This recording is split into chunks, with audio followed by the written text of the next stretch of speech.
छत्तीसगढ़ के सभी नगरीय निकायों में परिसीमन के लिए एक सर्वे का काम लगभग पूरा हो चुका है। बिलासपुर नगर निगम के लिए भी नया प्रस्ताव तैयार है, पर कांग्रेस इसका विरोध करते हुए दावा आपत्ति इकट्ठा करने में जुट गई है।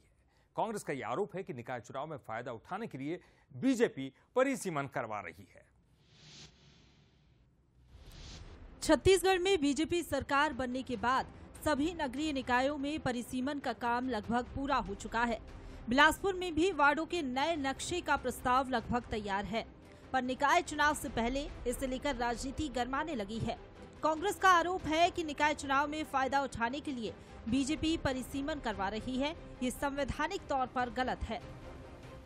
परिसीमन जो है वो बिना जरूरत का परिसीमन हो रहा है।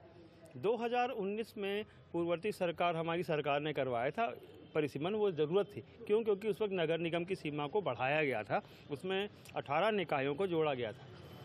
अभी कोई ना तो किसी को सीमा बढ़ाई जा रही है, ना सीमा घटाई जा रही। जब सीमा बढ़ाई और घटाई नहीं जा रही तो परिसीमन की जरूरत क्या है?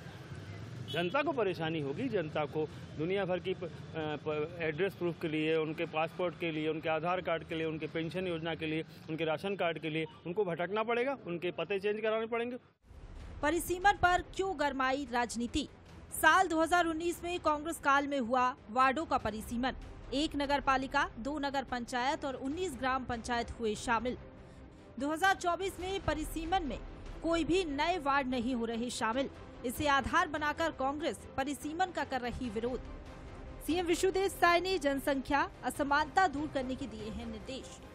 बिलासपुर शहर की मौजूदा जनसंख्या 5,14,000 के करीब। 70 वार्डों में से हर वार्ड में करीब 7,342 मतदाता होने चाहिए। कांग्रेस के मुताबिक कुछ वार्डों में 10,000 की आबादी है तो किसी में 5,000 की जनसंख्या। इसलिए कांग्रेस विरोध करते हुए दावा आपत्ति इकट्ठा कर रही है। तो बीजेपी का कहना है कि 2019 में हुए परिसीमन में कई गलतियां हैं, जिसे दूर करने की जरूरत है। ये बात सर्वविदित है कि समय समय पर जनसंख्या बढ़ती है और जनसंख्या के साथ परिस्थितियां भी बनती है और डेवलपमेंट के साथ भी एक क्षेत्र का विस्तार भी होता है। तो इन सब बातों को ध्यान में रख करके एक नई परिसीमन कर रही है भारतीय जनता पार्टी। और कांग्रेस को कोई मुद्दा नहीं है, कोई लॉजिक नहीं है, तो वो अपना एक मुद्दे के तौर पर रखना उनका एक स्वभाव है।